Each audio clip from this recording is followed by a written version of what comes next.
किसी जंगल में रानो नाम की एक आलसी चिड़िया रहती थी। किसी भी काम को हाथ नहीं लगाती थी। हर काम को करने से मना कर देती है। एक दिन क्या बात है रानो, पिछले 3 दिन से तुम चावल ही बना रही हो, रोटी तुमने एक बार भी नहीं बनाई।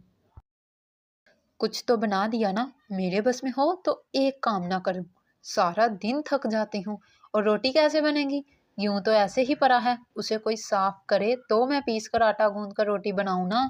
तुम्हारे पास तो फुर्सत है नहीं, सारा दिन मैं घर में अकेले लगी रहती हूँ। क्या, तुमने अभी तक आटा नहीं पीसा? मुझे ही ये काम करना होगा। अच्छा, जाओ जरा एक गिलास सत्तू ही बनाकर पिला दो।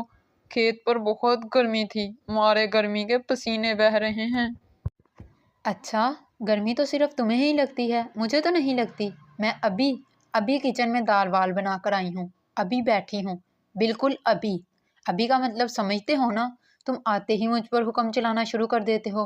जाओ, जाकर खुद बना लो सत्तू, और वहाँ एक गिलास मेरे लिए भी बना दो, मुझे भी बहुत प्यास लगी है। ये कैसी आलसी बीवी मेरे पल्ले पड़ गई है, जब भी कोई काम कहूँ साफ मना कर देती है।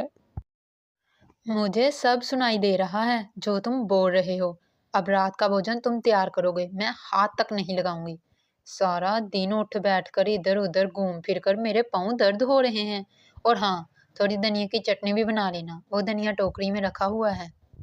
ये चटनी तो मैंने तुम्हें बनाने को बोली थी, खेत से ताज़ा धनिया तोड़ कर लाया था मैं, तुमने अभी तक चटनी भी नहीं बनाई। धनिया साफ कौन करेगा, मेरे पास इतना समय नहीं कि पहले धनिया साफ करूं फिर उसकी चटनी पीसूं, मुझे और भी काम होते हैं। और वैसे भी मैं थक गई हूँ। और अब ये मत कहना कि मैं तुम्हें धनिया साफ करके दूं। मैं यहाँ बैठी हूँ, अब नहीं हिलूंगी। रानो, मैंने आटा तैयार कर दिया है, अब तो रोटियां तैयार कर देना। रोजाना चावल खा खा कर मेरे पेट में दर्द रहने लगा है। अब ये मत समझना रोटियां भी मैं ही बना दूं। 2 दिन चावल क्या खा लिए, तुम तो मेरे पीछे ही पड़ गए हो। मैंने भी तो वही खाए हैं, मुझे तो कुछ नहीं हुआ। और तुम तो ऐसे कह रहे हो जैसे रोजाना तुम ही खाना बनाते हो। मैं अभी कुछ देर आराम कर लूं, फिर बना दूंगी। चावल जल्दी बन जाते हैं, रोटी बनाने में आलस आता है। रानों की आलसी आदत पता नहीं कब सुधरेगी, एक गिलास पानी पिलाने में भी मौत पड़ती है इसे। बंटी रानो की आलसी आदतों की वजह से बहुत परेशान रहता था। सारा दिन चलते चलते मेरे पाँव दुखने लग जाते हैं, अभी तैयार होकर आ जाएंगे। रानो, चाय नहीं बनी? रानो, मेरी चाय बना दी हो तो ले आओ। मैं चूल्हे से उठकर नहीं आने वाली, यहीं आकर ले लो। अब मैं जादू से अपने हाथ लंबे तो ना कर लूंगी जो यहीं बैठे बैठे चाय दे दूं। तुम्हें तो लगता है जैसे इधर उधर चलते फिरते मैं थकती ही नहीं हूँ। रानो, एक प्याली चाय देने तुमसे नहीं उठा जाता, तुमने तो हद कर दी है। बंटी काम पर जाने लगता है।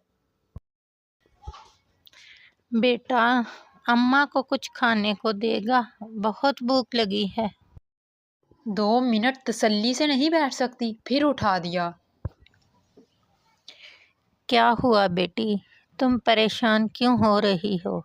अगर रोटी नहीं है तो मत दो। परेशान क्यों हो रही हो? मैं ऐसे ही चली जाऊंगी। रुको रुको, रोटी तो लेती जाओ। मैं इस वजह से परेशान नहीं हूँ, सारा दिन इधर उधर के काम करके भागा दौड़ी की वजह से परेशान हूँ। कोई ऐसा हल मिल जाए कि मैं एक जगह पर ही बैठकर सारे काम कर लूँ, तो मुझे थोड़ा आराम मिल जाए। मेरे इतने लंबे हाथ तो हैं नहीं जो मैं एक साथ सारा काम कर लूँ, छोटे छोटे 2 हाथ हैं। आप ही बताओ कितना काम कर लूँगी। अच्छा, तो ये बात है। अगर तुम्हारे हाथ लंबे हो जाते तो तुम खुश रहोगी, तुम्हारी सारी परेशानियां दूर हो जाएंगी। अरे फिर तो मज़ा ही आ जाएगा। अगर मेरे हाथ लंबे हो गए, मैं तो कोई भी काम बैठे बैठे चुटकियों में कर लूँगी। ठीक है, फिर आज से तुम्हारे हाथ लंबे हो जाएं। देखते देखते रानो के दोनों हाथ लंबे हो गए और वो घर के अंदर आ गई। अरे वाह, ये तो बहुत अच्छा हो गया। अब मैं इन हाथों के इस्तेमाल से घर के सारे काम कर लूंगी। अरे, आप आ गए, ये देखो। अरे, ये क्या हुआ रानो, तुम्हारे हाथ इतने लंबे कैसे हो गए? ये सब उस बूढ़ी चिड़िया ने किया है। रानो बंटी को सारी बात बताती है, जिसे सुनकर बंटी भी हैरान हो जाता है। अब तो रानो अपने घर के सारे काम बैठे बैठे ही कर लिया करती थी। अब बंटी भी बहुत खुश था। एक दिन रानो की तबीयत खराब हो जाती है और कुछ ही दिनों में वो माँ बनने वाली थी।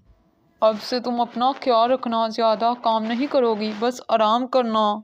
आप फिक्र क्यों करते हैं जी, मेरे ये लंबे हाथ किस दिन काम आएंगे। इनकी मदद से मैं तो सारे काम बैठे बैठे कर लूँगी। और फिर रानो अपने लंबे हाथों से सारा काम आराम से, ऐसे ही दिन गुजरने लगे। और अब रानो के यहाँ एक छोटी चिड़िया हुई। रानो ये देखो, ये तो बिल्कुल मेरे जैसी है। रहने दो जी, इसकी आंखें मेरे जैसी होंगी। लाओ इधर दो मुझे, मैं देख कर बताती हूँ। ये तो मुझसे बहुत दूर है, मैं इसे अपने सीने से कैसे लगाऊंगी जी। ये तो मेरी गोद में भी नहीं आ पाएगी। इन लंबे हाथों की वजह से मैं अपनी बेटी से दूर हूँ। मुझे ये लंबे हाथ नहीं चाहिए।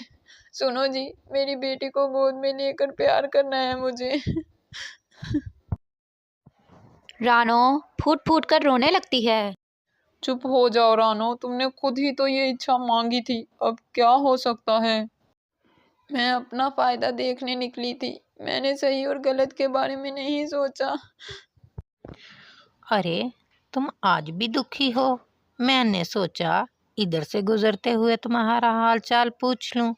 लंबे हाथ मिलने की वजह से अब तुम्हारी सारी परेशानियां दूर हो गई होंगी।